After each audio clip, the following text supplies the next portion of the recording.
In a recent death research interview, a woman was explaining her process or realizations within and during her death experience.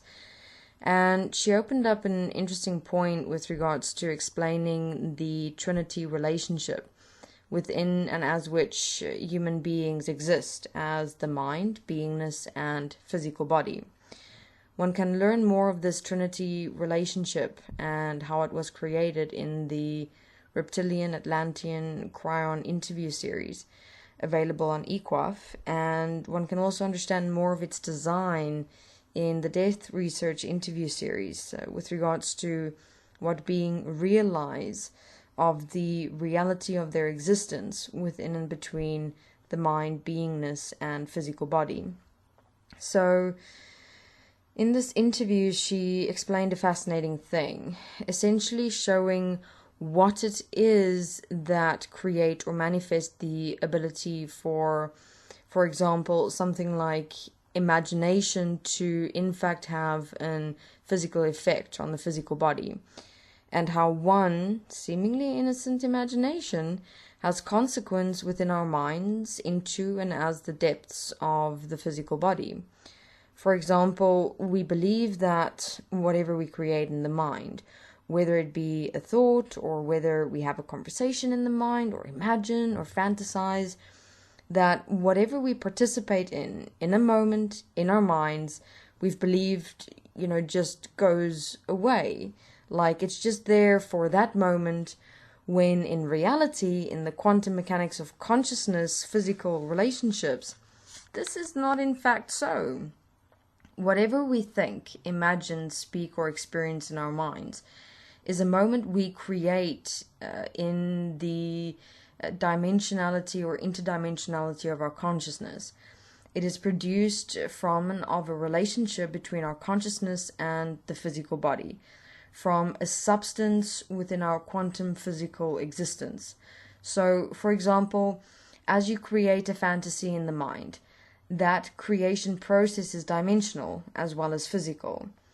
Dimensional from the perspective that it's not real, but actually created in a dimension within the consciousness, and then physical from the physical of how substance from the physical body is used to animate that fantasy into its dimensional existence within the mind for us to experience or see.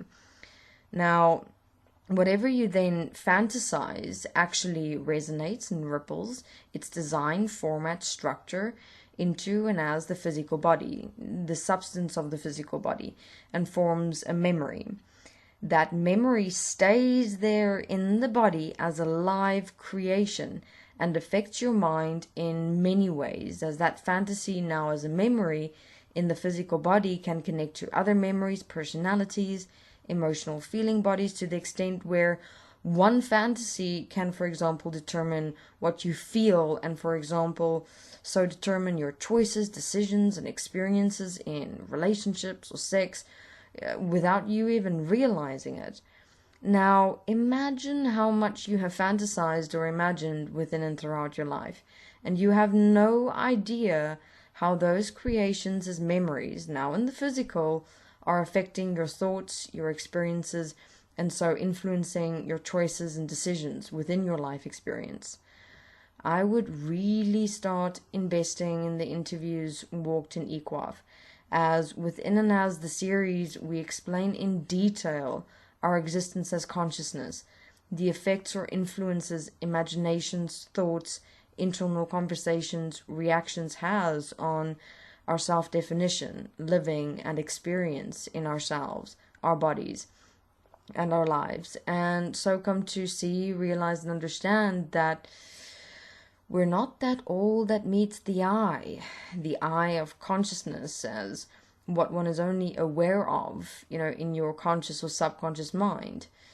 But there is much, much more that determine who you are in every moment of breath than what you think. So what goes on in the mind does not in fact stay in the mind. It manifests in the physical and actually define and control you in and as multidimensional ways. within your mind, consciousness, and physical relationship.